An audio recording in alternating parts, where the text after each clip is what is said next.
Voici une expérience de pensée qui expose tout ce qui ne va pas dans la pensée moderne. Demandez à quelqu'un ce qui l'effraie le plus.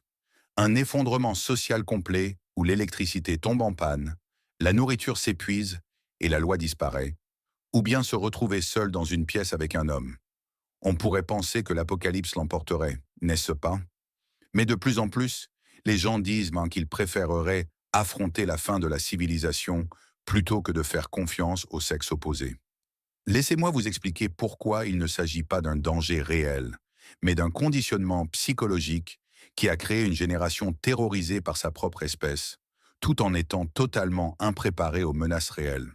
La réaction de peur envers les hommes est devenue si exagérée qu'elle en est comique. J'avais une cliente dont la petite amie serrait ses clés entre ses doigts en marchant vers sa voiture la nuit, terrifiée par une agression. Mais elle envoyait aussi des SMS en conduisant sur l'autoroute. Statistiquement, elle a environ 10 000 fois plus de chances de mourir d'une distraction au volant que d'une agression dans un parking. Mais une peur semble réelle, tandis que l'autre non. C'est du conditionnement, pas de la logique. Cette peur démesurée ne repose pas sur la réalité vécue par la plupart des gens. La grande majorité n'a jamais connu de violence réelle. Ils ont connu des histoires, des statistiques sorties de leur contexte et d'interminables publications sur les réseaux sociaux concernant le danger. Ils vivent dans l'époque la plus sûre de l'histoire de l'humanité, tout en étant convaincus d'être en danger de mort constant. Pendant ce temps, leurs ancêtres ont affronté des menaces quotidiennes bien réelles et ont tout de même réussi à bâtir la civilisation. Ce que cette peur masque réellement, c'est une insécurité plus profonde concernant la vulnérabilité personnelle. Il est plus facile de blâmer une menace extérieure que d'admettre que l'on se sent impuissant en général. Il est plus confortable de dire que les hommes sont dangereux que de reconnaître que je ne sais pas comment me protéger ou que je n'ai jamais développé une force réelle. La peur devient un bouclier contre la confrontation à l'inadéquation personnelle. Le problème de la dépendance au confort est ce qui expose réellement la contradiction. Les modes de vie modernes ont complètement séparé les individus de la résilience primaire. Les mêmes personnes qui prétendent craindre les hommes dépendent désespérément d'industries dominées par les hommes pour survivre. Qui entretient le réseau électrique? Qui répare les canalisations? Qui livre la nourriture? Qui fait respecter la loi? L'écrasante majorité sont des hommes, mais d'une manière ou d'une autre, ceux qui fournissent l'infrastructure de survie sont simultanément la menace principale. Cette crise d'identité devient évidente en imaginant l'effondrement social. Sans électricité, sans eau courante, sans livraison de nourriture et sans maintien de l'ordre, que se passe-t-il? Soudain, la force physique compte, les compétences techniques comptent, la capacité de construire, de réparer et de défendre compte. Et qui a développé ces compétences pendant que d'autres développaient leur marque personnelle sur Instagram? La dépendance cachée devient impossible à ignorer. Les instincts contrastés sous pression révèlent des différences fondamentales dans l'approche. Quand la crise frappe, l'énergie masculine tend typiquement vers l'action. Voir un problème, résoudre le problème, avoir besoin d'un abri, le construire, avoir besoin de nourriture, la chasser, avoir besoin de protection, se battre pour elle. Il ne s'agit pas de supériorité. Il s'agit d'une tendance à l'engagement direct face au problème. L'énergie féminine s'incline souvent vers l'évitement et la protection émotionnelle en temps de crise. Cela a un sens évolutif. Quand on porte potentiellement des enfants, éviter le risque est intelligent. Mais dans un contexte moderne, cela devient de la paralysie. Au lieu de développer des compétences pour la crise, on a tendance à espérer que la crise n'arrivera pas ou que quelqu'un d'autre s'en chargera. Encore une fois, ce n'est pas universel, mais c'est un schéma observable. Ces différentes réponses soulignent une polarité psychologique qui a été constante tout au long de l'histoire. Ce n'est pas qu'une approche soit meilleure, elles sont complémentaires. Mais prétendre qu'elles n'existent pas ou qu'elles sont purement des constructions sociales laisse les gens impréparés à la réalité. Quand la civilisation confortable cesse de fonctionner, permettez-moi de partager quelque chose que j'ai observé lors d'une récente coupure d'électricité de 3 jours. La dynamique du quartier a changé immédiatement. La même femme qui publie constamment sur la masculinité toxique était à la porte de mon client en quelques heures pour demander si son générateur pouvait faire fonctionner son réfrigérateur. Elle est passée de « je n'ai pas besoin d'un homme » à « s'il vous plaît, aidez-moi ». au moment où le confort a disparu. Non pas parce qu'elle est hypocrite, mais parce que l'idéologie s'évapore quand la réalité arrive. L'effondrement du mythe de la victime innocente est crucial ici. Nous avons été conditionnés à voir certains groupes comme intrinsèquement moraux et d'autres comme intrinsèquement dangereux. Mais la capacité de cruauté et de manipulation existe dans toutes les catégories humaines. J'ai vu des gens détruire des vies par les commérages aussi efficacement que par la violence. J'ai vu la manipulation émotionnelle causer des dommages plus durables que la confrontation physique. Au cours de mes années de conseil, j'ai rencontré des individus dont les pires abuseurs étaient ceux qu'ils ne soupçonneraient jamais. La directrice qui torturait psychologiquement ses employés tout en prônant l'émancipation féminine. Le féministe masculin qui était secrètement le partenaire le plus contrôlant. Les catégories auxquelles on nous apprend à faire confiance ou à avoir peur n'ont souvent rien à voir avec le comportement réel. Nier la capacité agressive de n'importe quel groupe crée un déséquilibre social. Quand nous prétendons que seules certaines personnes peuvent être des agresseurs, nous nous aveuglons face aux menaces réelles. La personne qui ruine votre vie n'est peut-être pas celle que vous recherchez. Ce pourrait être quelqu'un que vous ne soupçonneriez jamais parce qu'il ne correspond pas au profil que l'on vous a programmé à craindre.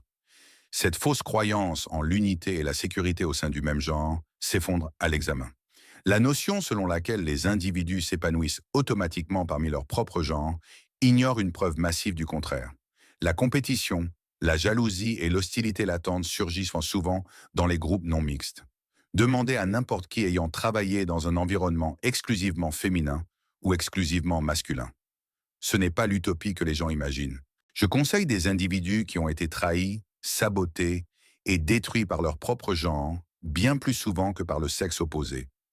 La rivalité au sein des groupes peut être vicieuse, précisément parce qu'elle porte sur les mêmes ressources, la même reconnaissance et les mêmes postes. Votre plus grande menace provient souvent de quelqu'un qui vous ressemble, pas de quelqu'un de différent. Considérez la dynamique dans n'importe quel environnement compétitif. Qui est le plus susceptible de saboter votre promotion? Le collègue du sexe opposé qui est sur une trajectoire complètement différente ou celui de votre propre genre qui brigue exactement le même poste? Qui est le plus susceptible de répandre des rumeurs sur votre vie personnelle? Quelqu'un d'un cercle social différent ou quelqu'un au sein du vôtre? Les statistiques sur la violence au travail racontent une histoire intéressante qui contredit le récit habituel. La grande majorité de l'hostilité, du sabotage et de la guerre psychologique sur le lieu de travail se produit au sein des groupes de même genre, pas entre eux. Pourtant, nous sommes programmés pour craindre le sexe opposé tout en faisant confiance au nôtre. Ce décalage entre perception et réalité laisse les gens vulnérables aux menaces réelles tout en se défendant contre des menaces imaginaires. La sécurité réelle dépend de la confiance et du caractère, pas de l'alignement de genre. Un homme digne de confiance est plus sûr qu'une femme indigne de confiance et vice-versa. Mais nous avons été programmés pour voir le danger à travers le prisme du genre plutôt que celui du caractère. Cela laisse les gens vulnérables face à de réels prédateurs qui ne correspondent pas au profil attendu. La nature humaine elle-même est la source de l'obscurité, pas la masculinité ou la féminité spécifiquement. Le mal et la violence proviennent d'impulsions humaines qui existent dans toutes les catégories. Chaque individu possède le potentiel tant pour le mal que pour la vertu. La différence ne réside pas dans la constitution, mais dans les choix, les valeurs et le développement du caractère. L'histoire nous montre à plusieurs reprises que lorsque le vernis de la civilisation se fissure, des personnes surprenantes deviennent des monstres et d'autres des héros. Le voisin tranquille pourrait devenir un chef de guerre. Le collègue agressif pourrait se sacrifier pour sauver les autres. La crise ne crée pas le caractère, elle le révèle. Et le caractère n'est pas déterminé par le genre. Pendant le Blitz de Londres, il y avait des femmes qui pillaient des maisons bombardées pendant que leurs voisins mouraient à l'intérieur, et des femmes qui risquaient leur vie pour sortir des inconnus des décombres. Il y avait des hommes qui devenaient des profiteurs du marché noir en exploitant la souffrance, et des hommes qui donnaient leur dernier repas aux enfants. La crise n'a pas créé ces choix. Elle a révélé qui ces personnes étaient depuis toujours. L'endoctrinement culturel a remplacé la compréhension nuancée par des récits simplistes. Le discours moderne enseigne aux gens à voir les interactions à travers un prisme oppresseur-victime, plutôt que comme des dynamiques humaines complexes. Cette programmation émotionnelle alimente le ressentiment et l'auto-illusion. empêchant une compréhension authentique du fonctionnement réel des relations dans la société. Le système éducatif renforce ces récits dès l'enfance. On apprend aux enfants à catégoriser les personnes comme sûres ou dangereuses en fonction de la démographie plutôt que du comportement. Ils apprennent à voir l'identité de groupe avant le caractère individuel. À l'âge adulte, cette programmation est si profonde que la remettre en question provoque une dissonance cognitive. L'amplification médiatique de cette programmation est implacable. Chaque histoire est cadrée à travers le prisme du conflit de groupe plutôt que du choix individuel. Chaque crime devient représentatif d'une démographie plutôt que de la décision d'une personne. Chaque succès ou échec est attribué à la catégorie plutôt qu'au caractère.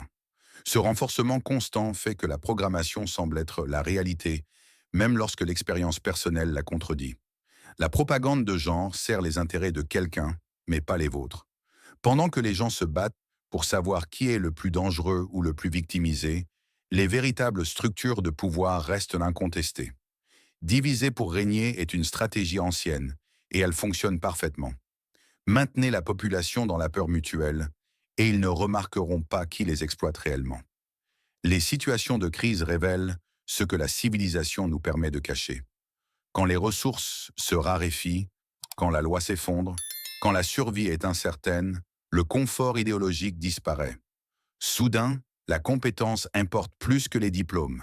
La force importe plus que la sensibilité. La loyauté importe plus que les likes. La réalité s'affirme avec une clarté brutale. J'ai parlé avec des survivants de véritables effondrements sociaux, de guerres, de catastrophes naturelles et de crises économiques. Vous savez quoi? Ils ne mentionnent jamais les théories des études de genre. Ils parlent de trouver de l'eau, de sécuriser la nourriture, de protéger la famille et de maintenir un abri. Ils parlent de qui a pris les devants et de qui s'est effondré. Et ce n'est jamais celui que vous prédiriez en vous basant sur les récits modernes. Un survivant des guerres yougoslaves m'a raconté quelque chose qui m'est resté gravé. Quand les tirs ont commencé, tant la professeure féministe que la femme au foyer traditionnel ont fait la même chose. Elles ont cherché des hommes forts pour les protéger. Pendant ce temps, certains de ces hommes forts ont fui, tandis que leurs voisins chétifs sont restés et se sont battus. La crise se moque de votre idéologie ou de votre apparence. Un autre survivant de l'ouragan Katrina a décrit comment l'ordre social s'est complètement inversé en 48 heures. L'instructrice de yoga est devenue impitoyable pour accaparer les ressources. L'ouvrier du bâtiment a partagé sa dernière bouteille d'eau avec des inconnus. L'agent de police a abandonné son poste, tandis que l'ex-détenu organisait la protection du quartier. Chaque supposition sur la personne à qui l'on pouvait faire confiance était erronée. Les instincts parentaux sous la menace montrent des schémas intéressants. Les pères privilégient souvent la défense et la résistance, tenant bon, luttant si nécessaire et assurant la survie à long terme. Les mères privilégient souvent la fuite immédiate et le réconfort émotionnel, éloignant les enfants du danger et apaisant leur détresse. Les deux sont précieux. Les deux sont nécessaires. Aucun n'est complet seul. Mais nous avons créé une culture qui nie ces tendances naturelles. Nous prétendons que les instincts maternels et paternels sont identiques, que la protection et le soin sont la même chose. Cela laisse les enfants sans le spectre complet de ce dont ils ont besoin. Ils reçoivent la moitié d'une stratégie de survie et se demandent pourquoi ils se sentent mal préparés pour la vie. Le déni de ces instincts complémentaires crée des enfants confus qui ne comprennent pas leurs propres impulsions. On dit aux garçons qui se sentent protecteurs qu'ils sont toxiques. On dit aux filles qui cherchent la protection qu'elles sont faibles. On leur refuse à tous deux la gamme complète de l'expérience humaine et la sagesse des stratégies évolutives qui ont permis à notre espèce de rester en vie. Mais le conditionnement culturel a convaincu beaucoup de gens qu'un instinct est toxique, tandis que l'autre est pur. Cela laisse les enfants sans la moitié de la protection dont ils ont besoin. Un enfant a besoin à la fois du parent qui combat les menaces et du parent qui apporte du réconfort. Nier l'un ou l'autre de ces aspects les laisse vulnérables. La véritable protection provient de la résilience, pas seulement de l'élimination du danger. On ne peut pas toujours fuir les menaces. Parfois, il faut rester et y faire face. Parfois, le confort n'est pas possible et l'endurance est requise. Préparer les enfants à la réalité signifie enseigner les deux aspects, sans prétendre que l'un d'eux est inutile. La véritable division de l'humanité n'est pas biologique, elle est morale. Il y a des gens de caractère fort et des gens de caractère faible, des gens qui construisent et des gens qui détruisent, des gens qui protègent et des gens qui exploitent. Ces catégories traversent toutes les lignes démographiques. Vos alliés et vos ennemis ne sont pas déterminés par leurs chromosomes, mais par leurs choix. Pensez à vos propres expériences de vie. Qui vous a réellement aidé quand vous en aviez besoin? Qui vous a trahi quand vous lui faisiez confiance? Si vous êtes honnête, vous trouverez ces personnes réparties dans toutes les catégories. Le banquier d'affaires qui fait du bénévolat au refuge, le travailleur d'une ONG qui détourne des fonds. Le caractère transcende la catégorie. Blâmer un genre entier pour les problèmes de la société empêche l'autoréflexion et la responsabilité personnelle. Il est plus facile de dire que ces gens-là sont le problème que d'examiner ses propres contributions au dysfonctionnement. Il est plus confortable de revendiquer le statut de victime que de reconnaître sa propre capacité d'action. Mais cette mentalité maintient les gens piégés dans des cycles de ressentiment et d'échec. La programmation de la mentalité de victime est particulièrement destructrice parce qu'elle supprime la capacité d'agir. Si vous êtes toujours la victime du sexe opposé, vous n'avez jamais à examiner vos propres choix, vos schémas ou vos contributions aux résultats négatifs. Cela donne un sentiment de protection, mais en réalité, cela empêche la croissance et condamne les gens à répéter indéfiniment les mêmes schémas destructeurs. Le véritable progrès nécessite d'unir les gens de bien de toutes catégories contre la corruption et la faiblesse. La grand-mère qui a élevé sa famille avec sagesse a plus en commun avec le grand-père qui a protégé sa communauté qu'ils n'en ont l'un ou l'autre avec les criminels de leur propre genre. Le caractère crée des liens plus profonds que les catégories superficielles. Voici ce qui se passe réellement. Les gens craignent les hommes plus que l'apocalypse parce qu'ils ont été programmés pour voir le genre comme une menace, alors qu'ils sont totalement déconnectés des compétences réelles de survie. Ils sont terrifiés par le protecteur, tout en étant impréparés à ce dont ils auraient besoin d'être protégés. C'est comme avoir peur du maître nageur sans savoir nager. L'ironie est si dense qu'on pourrait la couper au couteau. Les mêmes personnes qui affirment que les hommes sont le danger principal chercheraient désespérément la protection masculine dès que le danger réel arriverait. Quand le courant est coupé, quand la nourriture ne vient plus, quand la loi s'effondre, soudain ces traits masculins dits toxiques comme la force, l'agression et les instincts protecteurs deviennent très précieux. J'en ai été témoin lors d'une manifestation violente qui a éclaté près de mon bureau. Les femmes qui avaient donné des leçons sur la violence masculine ont immédiatement cherché des collègues masculins pour les accompagner à leur voiture. Non pas parce qu'elles sont hypocrites, mais parce que quand le danger réel apparaît, la réalité annule l'idéologie. La même dynamique se reproduit lors de chaque catastrophe naturelle, dans chaque effondrement de l'ordre. Les positions idéologiques s'évaporent et la réalité biologique se réaffirme. Non pas parce qu'un sexe est supérieur, mais parce que différentes capacités deviennent pertinentes dans différents contextes. Nier cela laisse tout le monde moins préparé et plus vulnérable. Je ne dis pas que les femmes sont faibles ou que les hommes sont des héros. Je dis que le récit qui dépeint un genre comme intrinsèquement dangereux et l'autre comme intrinsèquement vertueux n'est pas seulement faux, il est dangereusement naïf. Il laisse les gens impréparés à la réalité alors qu'ils se concentrent sur des menaces imaginaires. La véritable préparation à une crise signifie développer des compétences réelles, pas seulement des peurs. Apprenez les techniques de base de survie, comprenez la mécanique élémentaire, développez votre capacité physique et construisez des relations authentiques basées sur la confiance et la réciprocité. Cela compte infiniment plus que le genre quand la crise survient. Le dommage psychologique de la programmation constante de la peur est grave. Vivre dans une anxiété perpétuelle vis-à-vis de la moitié de la population, sans pouvoir gérer les défis réels, crée un type spécial de névrose. C'est une impuissance apprise combinée à une vigilance mal orientée. Vous cherchez les mauvaises menaces tout en négligeant les dangers réels. Cette programmation crée de réels symptômes physiques, anxiété chronique, hormones de stress et inflammation. Tout cela pour craindre quelque chose qui, statistiquement, n'est pas une menace tout en ignorant les risques de santé réels. La peur elle-même devient plus dangereuse que ce qui est redouté. C'est une prophétie autoréalisatrice de dysfonctionnement. La réponse au cortisol de la peur constante rétrécit littéralement l'hippocampe, affecte la formation de la mémoire et réduit les fonctions cognitives. Les gens deviennent plus bêtes et moins capables à cause d'une peur fabriquée envers la moitié de la population humaine. La programmation crée la vulnérabilité contre laquelle elle prétend protéger. Les réseaux sociaux amplifient ces peurs de manière exponentielle. Chaque histoire négative est partagée des milliers de fois, tandis que des millions d'interactions normales passent inaperçues. L'algorithme nourrit la peur parce que la peur génère de l'engagement. Vous êtes programmé pour voir le danger partout, sauf là où il existe réellement. Considérez ceci, si les hommes étaient réellement aussi dangereux que le suggère le récit, la civilisation ne pourrait pas exister. La coopération entre les gens a été essentielle à la survie humaine tout au long de l'histoire. Le fait que nous ayons construit des sociétés complexes prouve que la plupart des gens, quel que soit leur genre, sont fondamentalement coopératifs et décents. La véritable tragédie est la façon dont cette peur empêche la connexion authentique. Combien d'amitiés, de relations et de collaborations potentielles sont détruites par la peur programmée? Combien de personnes vivent dans l'isolement parce qu'on leur a appris à voir le danger dans la moitié de l'humanité? Le coût social est incalculable. Les enfants grandissent dans cet environnement de peur fabriquée.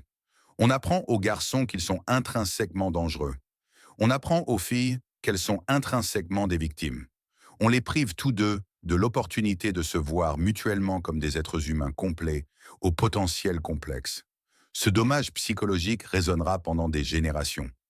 J'en vois les effets chez les jeunes adultes qui ne peuvent pas former de relations saines. Ils s'approchent les uns des autres avec suspicion au lieu de curiosité, avec peur au lieu d'intérêt. Ils sont si préoccupés par l'idée d'être blessés qu'ils n'arrivent jamais à se connecter vraiment. La programmation a créé une génération incapable de la vulnérabilité nécessaire à une intimité authentique. La crise de compétences est réelle. Pendant que les gens débattent du genre, les compétences pratiques disparaissent. Moins de gens savent réparer des choses, construire, cultiver de la nourriture, prodiguer des soins médicaux ou se défendre. Nous devenons une société de dépendants qui se disputent pour savoir qui est le plus opprimé tout en perdant la capacité de survivre réellement. Voici un test pratique. La prochaine fois que vous ressentirez cette réponse de peur programmée, demandez-vous: quelle preuve réelle ai-je de cette menace spécifique? Pas des statistiques, pas des histoires, pas ce que l'on vous a dit. Qu'avez-vous vécu personnellement? Pour la plupart, la réponse révèle à quel point leur peur est empruntée plutôt qu'acquise. La solution n'est pas d'être naïf face aux dangers réels. Les mauvaises personnes existent dans toutes les catégories. La solution est d'évaluer la menace en fonction du comportement et du caractère, pas des catégories démographiques. Apprenez à lire les véritables signaux d'alarme plutôt que ceux qui sont présumés. Développez des capacités réelles plutôt que de simples peurs. Construisez des relations authentiques malgré les différences. La meilleure façon de briser la programmation de la peur est de passer par l'expérience réelle avec des personnes réelles. Quand vous rencontrez des gens décents de tous horizons, le récit selon lequel n'importe quel groupe entier est dangereux s'effondre. La réalité est le meilleur antidote à la propagande. Développez des compétences réelles pour les crises. Apprenez les premiers secours, la mécanique de base, la production alimentaire et l'autodéfense. Non pas parce que l'apocalypse approche, mais parce que la compétence crée la confiance. Quand vous savez que vous pouvez gérer des problèmes réels, les menaces imaginaires perdent de leur pouvoir. Le problème du développement des compétences va au-delà des capacités pratiques. Il s'agit de développer le jugement, la résilience et l'adaptabilité. Ces métacompétences comptent plus que les techniques du spécifique. La personne capable d'évaluer les situations avec précision, de s'adapter aux changements et de persévérer malgré les défis survivra quelle que soit la crise. Demandez-vous à qui profite votre peur. Quand vous avez peur de la moitié de la population, qui gagne du pouvoir? Quand les gens sont divisés les uns contre les autres, qui en profite? Quand vous vous concentrez sur la guerre des genres, à quoi ne prêtez-vous pas attention? Les réponses pourraient vous surprendre. Les communautés les plus résilientes au cours de l'histoire ont été celles où des gens de tout type travaillaient ensemble sur la base de valeurs partagées et d'un respect mutuel. Non pas ségrégés par catégorie, mais unis par le caractère. Où la compétence est valorisée quelle que soit son origine. Où la protection est mutuelle plutôt qu'unilatérale. Regardez les communautés pionnières, les unités militaires, les équipes d'intervention d'urgence. N'importe quel endroit où un danger réel existe et doit être affronté. Vous trouverez des hommes et des femmes travaillant ensemble sur la base de la capacité et de la confiance, pas de l'idéologie. Quand la survie est réellement en jeu, les croyances de luxe disparaissent immédiatement. Si la société s'effondrait demain, les guerres de genre prendraient fin instantanément. La survie se moque de votre idéologie. La réalité ne s'adapte pas au récit. Les personnes qui s'en sortent sont celles qui savent s'adapter, coopérer et contribuer indépendamment de leur catégorie démographique. La peur des hommes, alors que l'on est impréparé à une crise réelle, est une croyance de luxe. C'est quelque chose que les gens ne peuvent entretenir que tant qu'ils sont protégés par la même civilisation qu'ils critiquent. Sans retirer cette protection, et la hiérarchie de la peur se réorganise très rapidement autour des menaces réelles. Cela ne signifie pas accepter le mauvais comportement de quiconque. Cela signifie être réaliste quant à l'origine réelle des menaces et à ce que signifie réellement la préparation. Cela signifie développer un jugement basé sur le caractère individuel plutôt que sur l'appartenance à un groupe. Cela signifie construire la force au lieu de simplement propager la peur. La voie à suivre nécessite de l'honnêteté quant à la nature humaine, tant pour ses dangers que pour son potentiel. La plupart des gens sont décents la majeure partie du temps. Certaines personnes sont dangereuses une partie du temps. Les catégories qui prédisent le danger ne sont pas celles que l'on nous a programmées à craindre. C'est une question de caractère, de choix et de circonstances. La sécurité réelle provient de la compétence, de la communauté et du jugement du caractère. Pas de la peur de démographies entières, pas de l'idéologie, pas du fait de se cacher derrière la civilisation tout en critiquant ceux qui la maintiennent, mais du développement de capacités et de relations réelles qui transcendent les catégories superficielles. La prochaine fois que quelqu'un affirmera craindre plus les hommes que l'effondrement social, reconnaissez-y le symptôme d'une déconnexion plus profonde. Ils se sont séparés à la fois de la nature humaine et de la réalité naturelle. Ils vivent dans un récit qui sert les intérêts de quelqu'un, mais pas les leurs. La vérité est que, dans une crise réelle, les hommes de bien et les femmes de bien travaillent ensemble pour survivre. Ils protègent les enfants des autres. Ils partagent les ressources. Ils unissent leurs forces pour surmonter les défis. C'est ainsi que l'humanité a survécu à tout ce que la nature nous a lancé. Et c'est ainsi que nous survivrons à ce qui viendra ensuite. Mais cela nécessite de se libérer de la programmation qui voit le danger dans le genre plutôt que dans le caractère. Cela nécessite de développer des compétences réelles au lieu de simples anxiétés. Cela nécessite de construire des ponts plutôt que des murs. Plus important encore, cela nécessite de nous voir les uns les autres comme des êtres humains, complexes, plutôt que comme des catégories simples. Le récit de la peur s'effondre à mesure que de plus en plus de gens en reconnaissent l'absurdité. Vous ne pouvez affirmer que la moitié de l'humanité est dangereuse tout en dépendant d'eux pour survivre que pendant un certain temps, avant que la contradiction ne devienne évidente. La réalité a une façon de s'imposer malgré nos meilleurs efforts pour la nier. Ce dont nous sommes témoins n'est pas du tout une question de genre. Il s'agit de l'effondrement de la pensée rationnelle au profit de la manipulation émotionnelle. Il s'agit de remplacer la compétence pratique par la conformité idéologique. Il s'agit de diviser des personnes qui devraient être unies contre les menaces réelles à l'épanouissement humain. L'antidote est simple, mais pas facile. Affrontez la réalité, développez vos compétences, jugez les individus par leur caractère, construisez des relations authentiques, remettez en question les récits qui divisent au lieu d'unir, préparez-vous à des défis réels plutôt qu'imaginaires, et reconnaissez que la personne à vos côtés, quelle que soit sa catégorie, pourrait être votre plus grand allié ou votre pire ennemi selon ses choix, pas ses chromosomes. Car lorsque les lumières s'éteindront, lorsque la nourriture cessera d'arriver, lorsque le masque de la civilisation glissera, les guerres de genre ressembleront au luxe qu'elles ont toujours été. Ce qui importera, c'est à qui l'on peut faire confiance, qui peut contribuer et qui vous soutiendra quand il sera difficile de le faire. Et ces personnes existent dans toutes les démographies, attendant d'être reconnues par ceux qui ont les yeux pour voir le caractère plutôt que la catégorie. La véritable question n'est pas de savoir pourquoi les femmes craignent davantage les hommes que l'apocalypse. C'est de savoir pourquoi nous nous sommes laissés programmer pour nous craindre les uns les autres, plus que les défis réels auxquels l'humanité est confrontée, et, plus important encore, ce que nous allons faire à ce sujet. Je veux vous entendre. Quelle peur programmée avez-vous reconnue en vous-même qui ne correspondent pas à la réalité? Quand avez-vous vu le caractère l'emporter sur la catégorie? Quelles compétences développez-vous pour faire face à des menaces réelles plutôt qu'imaginaires? Partagez vos réflexions ci-dessous. Construisons une compréhension basée sur la réalité plutôt que sur le récit. Si cette analyse a changé votre regard sur la division moderne et les forces cachées de notre espèce, s'il vous plaît, abonnez-vous et cliquez sur j'aime. Nous déterrons les vérités qui ont été enfouies sous des couches de conditionnement. Construisons un avenir enraciné dans la réalité. Le prochain chapitre de notre exploration s'ouvrira bientôt.